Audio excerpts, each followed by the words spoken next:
Hi everyone, Steve here. Welcome to this episode of Monday Morning Muses. We are continuing a bit of a deep dive into Plato's teaching.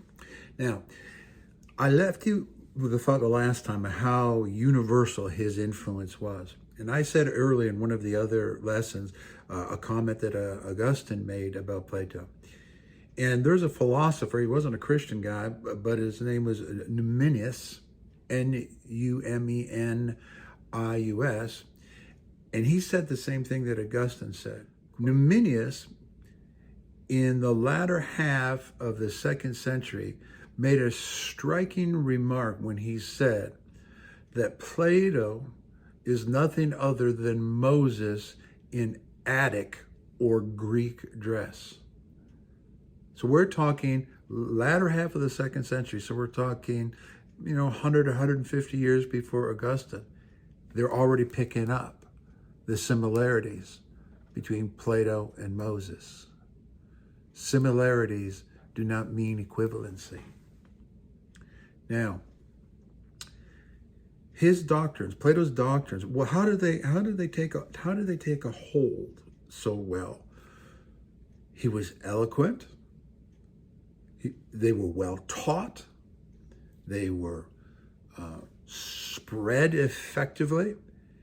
And at the root level, a doctrine that makes you essentially, in your being, in your identity, in your essence, equal to God has certain appealing. I am really God. I'm really part of God. Well, that has a certain amount of appeal. Now, even though Plato's influence was nearly universal, not everyone was buying it. None other than Cicero said this,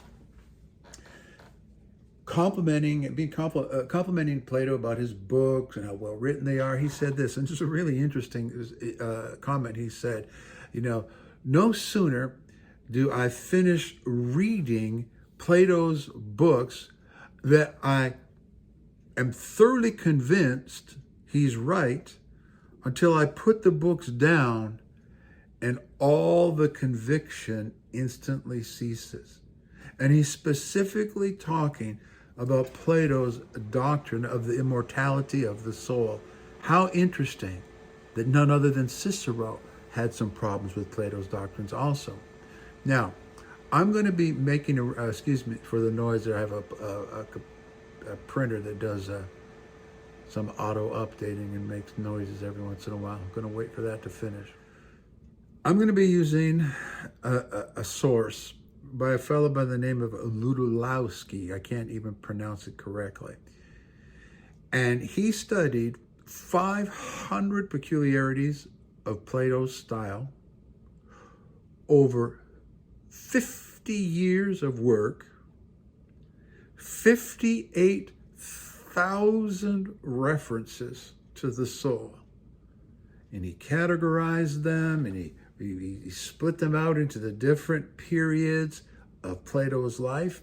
I'm only bringing this up to try to convince you that I am not cherry picking just the things that support my point of view.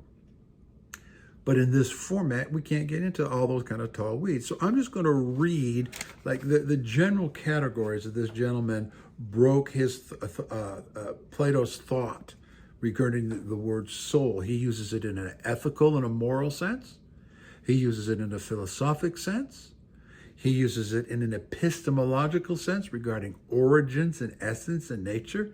He uses it in a social, political sense. He uses it in a psychological sense, and he uses it in a metaphysical sense. Plato is nuanced. Well, guess what? St. Paul was nuanced too. And in this series, I'm going to be dealing with mostly religious, epistemological, and metaphysical. I can't get into all those other nuances.